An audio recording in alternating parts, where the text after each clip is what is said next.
ladies and gentlemen of the media, I must first of all begin by apologizing profusely for keeping you waiting in excess of 2 hours.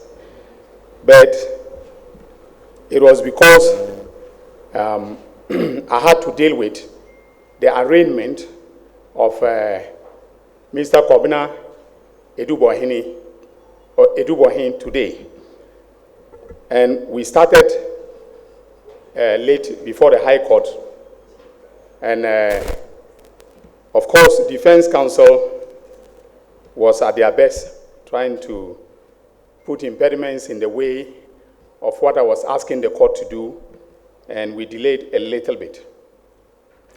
But as the Honorable Minister for Government Communications has indicated, I am here today to give you an update of developments relating to our quest as a government to exact accountability as promised by His Excellency John Dramani Mahama.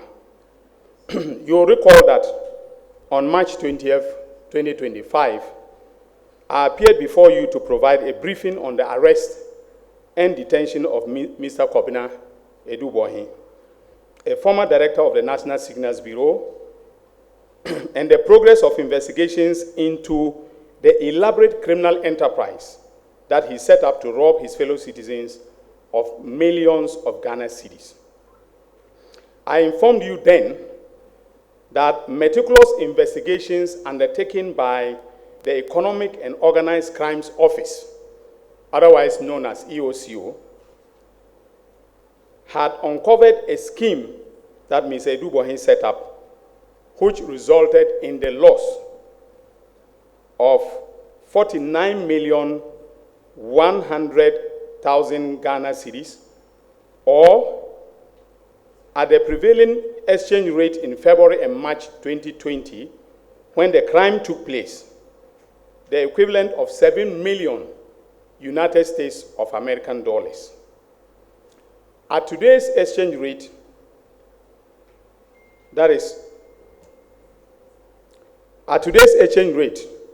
this will be 108,500,000 Ghana cedis.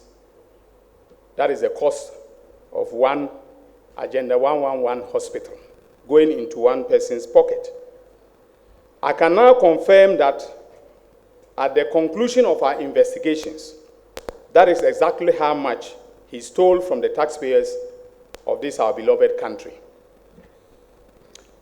In consequence, and in exercise of the power conferred on me under Article 88 of the Constitution, I have today filed charges against Mr. Adu-Boahene, his wife Angela Ajay-Boateng, one Mildred Donko, a former employee of UMB Bank, who resigned just in time to join in the criminal enterprise, and a company called Advantage Solutions Limited, a holding company owned by Mr. Adu-Boahene and his wife, which received a substantial portion of the funds and was used as a conduit for funneling the funds into other companies owned by them.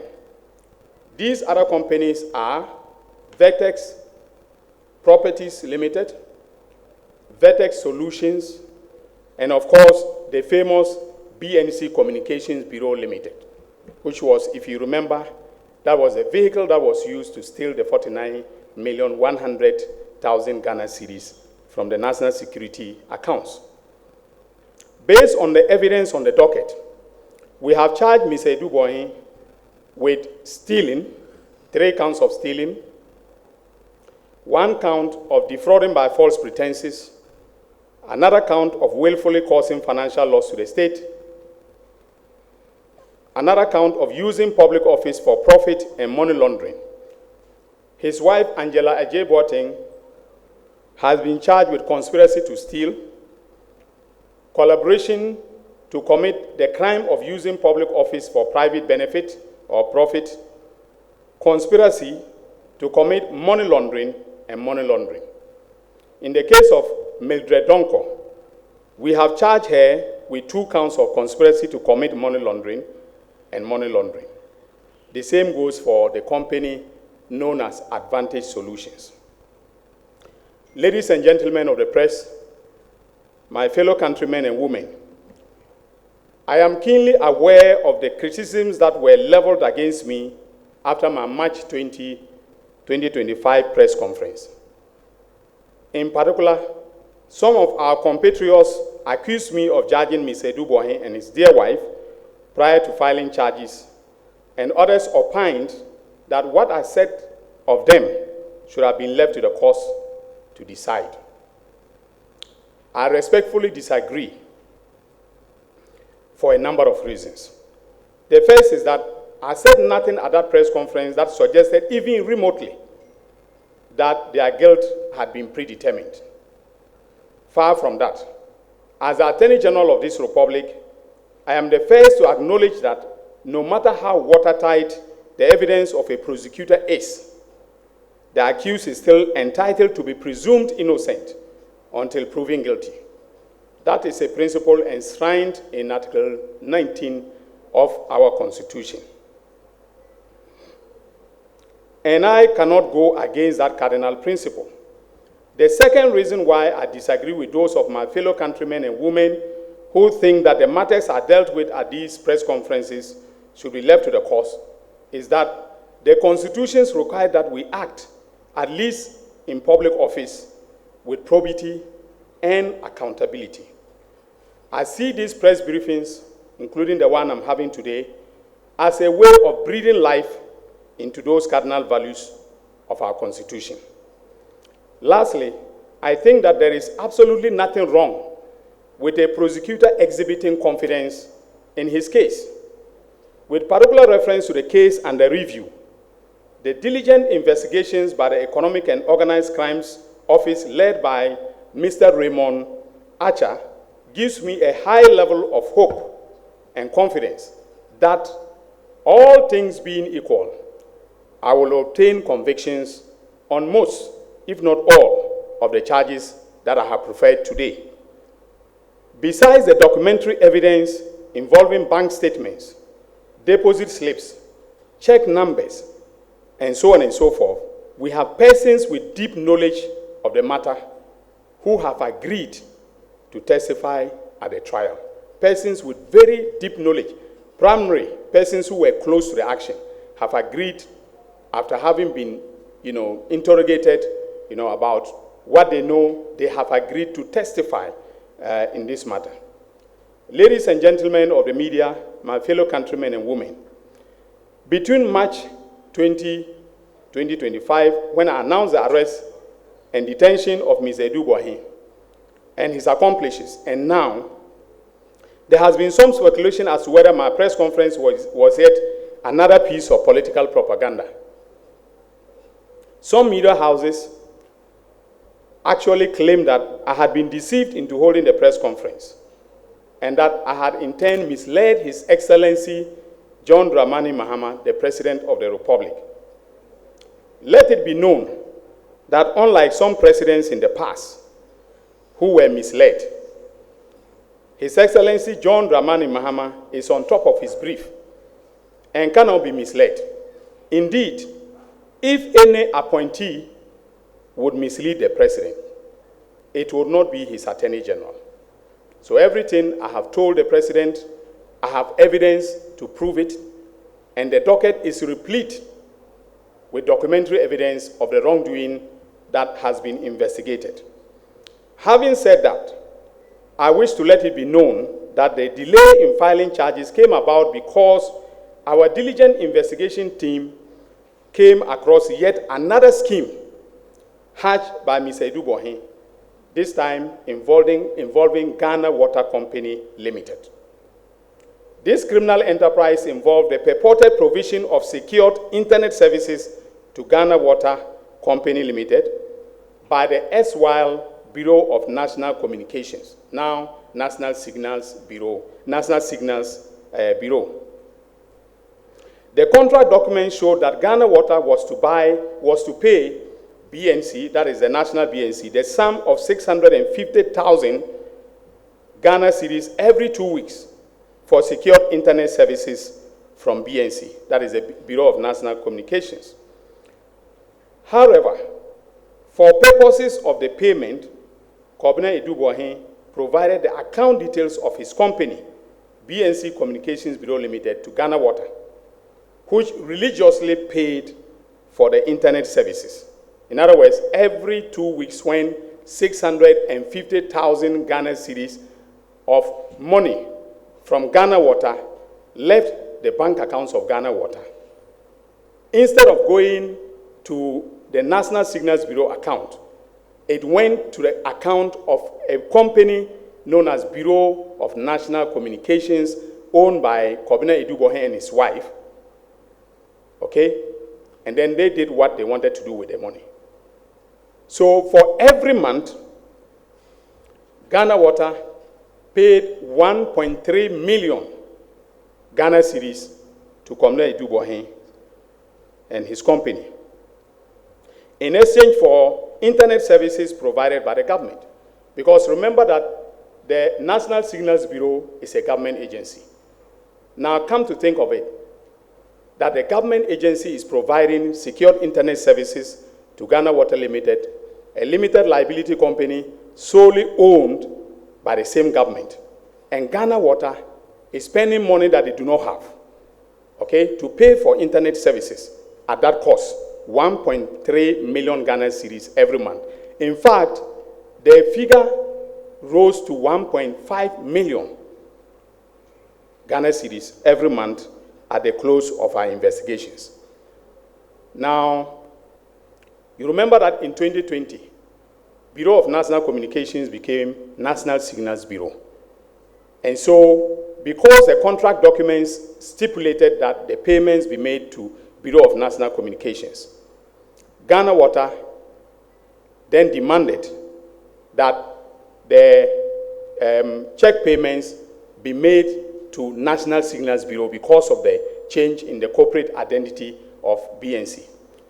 What then happened was that any time the check was made out to National Signals Bureau and it landed in the accounts of National Signals Bureau, Kwabena Adu-Boahene, as Director of National Signals Bureau, would then immediately write a check to himself and transfer the money. From our investigations, you can see the movement of the money. Immediately it comes from Ghana Water, he signs a check and transfers the money into the, his personal company account. Now, today something happened in court. Counsel for the defense told the judge that whatever I had said was a figment of my own imagination. But of course, he is entitled to earn his fee. So he can say that. I have been briefed constantly and regularly. I've seen the evidence. And anybody who knows me knows that if I haven't seen the evidence, I won't be in front of you today. I've seen the evidence. The reason why some people have opted to testify is because they know that the case is watertight. So, counsel can continue to say what he's saying, but when we present the evidence in court, he will know that this is far from being imaginative. I have a very fertile imagination, but not in this case. So, ladies and gentlemen of the media, significant progress has also been made in other investigations being conducted in relation to the oral briefs presented to me in February. The investigations by the National Intelligence Bureau have been equally thorough under the direction of its Director General, Mr. Alhassan Kipo, and guided by the team in my office, most often led by the Deputy Attorney General, Dr. Srem Sai. In respect of the SkyTrain matter, we have completed investigations and will be filing charges hopefully next week. We have established that $2 million United States of American dollars was paid by the Ghana Infrastructure Investment Fund without board approval. The only persons who knew and acted on the payment were the former CEO, Mr. Solomon Asamoah, and the former board chairman, Professor Ameyaw Ekumfi. Both will be charged next week. The docket's ready. We know the charges we are filing against them, so they will be charged next week. Some of the board members have offered to testify as witnesses for the prosecution, and I am considering their offers. And usually what I do is that when you offer to testify, I sign an agreement with you, and I immunize you from prosecution either today or in the future. So that is what I'm doing with those who are making offers. So if you are a whistleblower, you know of any crime that has taken place, please come.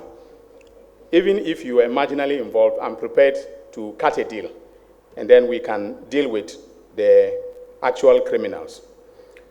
Now, the investigation in the National Service ghost names scandal has also progressed well, and we will be filing charges against some of the persons involved from the first week of May, also, in a few days' time. Other matters such as National Cathedral, mathematical sets, senior high school Wi-Fi are also nearing completion, and dockets are being prepared for prosecutions to begin. Ladies and gentlemen of the media, my fellow countrymen and women, as your Attorney General, I wish to assure you that I have sufficient reserves of integrity to continue to perform the task assigned me by His Excellency, the President of the Republic. I have never stolen before in my life and have never received a bribe in public office. All those who have dealt with me know this for a fact, and the President would not have appointed me his Attorney General if he had questions about my personal integrity. That is why it came to me as a big surprise when the Honorable Member for GHOne Central, the Honorable Kwame Asare-Obeng, aka A+, took to social media to make spurious allegations against me, calling me corrupt and a thief. Besides the name calling, the Facebook post in its totality was a palpable falsehood. I was never involved in the passage of the sanitation levy, as I was not a member of the Finance Committee of Parliament, let alone to be in a position to influence the composition of the membership of the committee. And I have the Hansard as documentary support for what I'm saying. I have the votes and proceedings of Parliament. Unfortunately, I left them in the office. I think I have them here. Yes. So for the media, the report of the committee as well as the vote and proceedings are here. If you want to do some research on the matter that he alleged that I was involved and I channeled, I made sure that the membership of the committee was, changed, and then the monies from the sanitation levy were channeled to my friend, and so on and so forth. I'm not friends with whoever was the beneficiary of the sanitation levy. But interestingly, A+ warned me in the post not to do anything silly and that he will come after me if I did. That is laughable. First of all, I do not act silly because I think through the consequences of my actions, not only for my person, but also for others. That is what we were taught in Notre Dame Minor Seminary, and I am proud to say, without fear of any contradiction, that I have kept faith with that principle. Secondly, the threat is laughable because I have nothing to hide.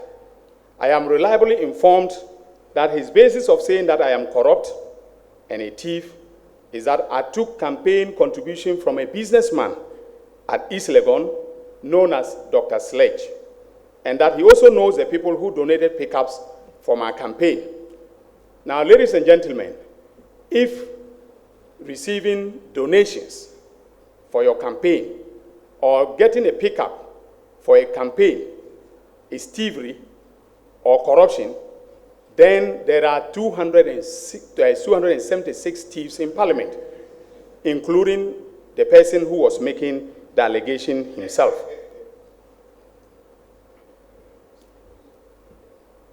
So, ladies and gentlemen, if A+ has any evidence of corruption or thievery against me, I am challenging him today to call a press conference and present the evidence or present it to the police to investigate me. In contrast, the media should ask him about the silly thing that I was about to do, which frightened him so much into making that silly post about me. He should be asked what he knows about the National Service ghost name scandal and related matters. If he can give truthful answers to these questions, then Ghanaians will know why he took to social media to do what he did. But let him be warned that in my hometown of Zorungu, we do not fear mud being thrown at us. On the contrary, we walk into the mud to deal with the person doing the mud slinging. And I am prepared to walk into the mud with A+. Because what I have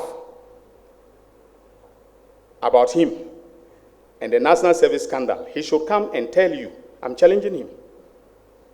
He should come and tell you, the media, and stop cowardly hiding behind social media to make baseless allegations against people who have worked hard to earn a reputation.